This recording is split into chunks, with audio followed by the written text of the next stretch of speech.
Hey guys! இன்னைக்கு பாப்பாக்கு fever கொஞ்சம் குறைஞ்சிருக்கு. பட் இருந்தாலுமே ஒரு மாரி அழுதுட்டே இருந்தாங்க. எப்போ பார்த்தாலும் அழுதுட்டே இருந்தாங்க. எது குடுத்தாலும் சமாதானமே ஆகல.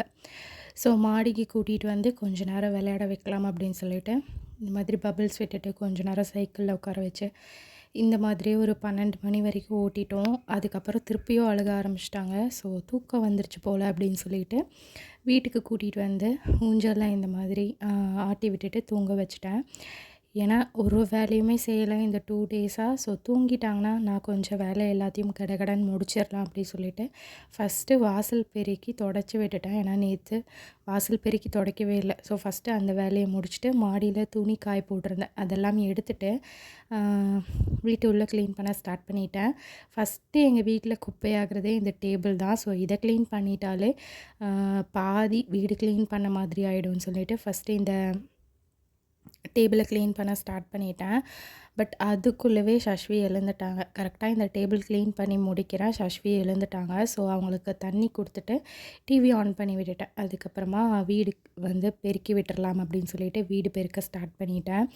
நமக்கு உடம்பு சரியில்லைனாலே வீடு பயங்கர கேவலமாயிடும். ஸோ அப்படிதான் இந்த 2 நாளாக வீடு பெருக்கல, துடைக்கல, ரொட்டீனே கம்ப்ளீட்டாக சேஞ்ச் ஆகிடுச்சு. காலையில் தமிழுக்கு சமைச்சும் கொடுக்கல, லஞ்ச் அவங்களுக்கு கொடுத்தே விடலை. ஸோ இப்போ எனக்கும் சஷ்விக்கும் சமைக்கணும்னு சொல்லிட்டு பருப்பு சாதம் தான் குக்கரில் ரெடி பண்ணிகிட்டு இருந்தேன். ஸோ அது விசில் வரதுக்குள்ளே பாத்திரம் எல்லாமும் வாஷ் பண்ணிடலாம் அப்படின்னு சொல்லிட்டு வாஷ் பண்ணிவிட்டு குடிக்கிறதுக்கு சுடு தண்ணியும் போட்டுட்டேன்.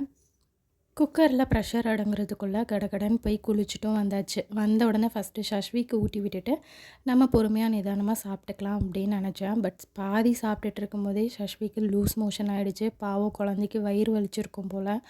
அதனால தான் காலையிலேருந்து அழுதுகிட்டே இருந்தாங்க. ஸோ அவங்கள குளிக்க வச்சுட்டு டைப்பர் போட்டு விட்டுட்டேன். அதுக்கப்புறமா சஷ்வியை பார்க்குறதுக்காக அப்பா வந்திருந்தாங்க. எங்ககிட்ட 2 நாளாக ஐஸ்கிரீம் வேணும் கேட்டுகிட்டே இருந்தாங்க. ஸோ எங்கள் அப்பாவையும் கூப்பிட்டு ஐஸ்கிரீம் எடுத்து தர சொல்லி கேட்டுட்ருப்பாங்க. பட் நான் ஐஸ்கிரீம்லாம் எடுத்து ஒளிச்சு வச்சுட்டேன். அதனால் அப்பாவை தைரியமாக ஓப்பன் பண்ணி காட்டுங்கன்னு சொல்லியிருந்தேன். ஸோ அதுதான் நடந்துகிட்ருக்கு. அப்பா கிளம்பும்போது திருப்பியும் ஒரே அழுகை, அப்பா கூட போகணுன்னு சொல்லிட்டு. அதனால் கொஞ்சம் தூரம் வண்டியில் இந்த மாதிரி கூட்டிகிட்டு போயிட்டு வந்தார். அதுக்கப்புறம் ஓரளவுக்கு சமாதானம் பண்ணி மேலே வீட்டுக்கு கூட்டிகிட்டு வந்துட்டேன். மேலே வந்ததுக்கப்புறம் தான் நான் டேப்லெட் போட்டிருந்தேன். அதுக்கப்புறமா சஷ்வியை தூங்க வச்சுட்டு நானும் கொஞ்ச நேரம் அவங்க கூட படுத்து ரெஸ்ட் எடுத்துட்டேன்.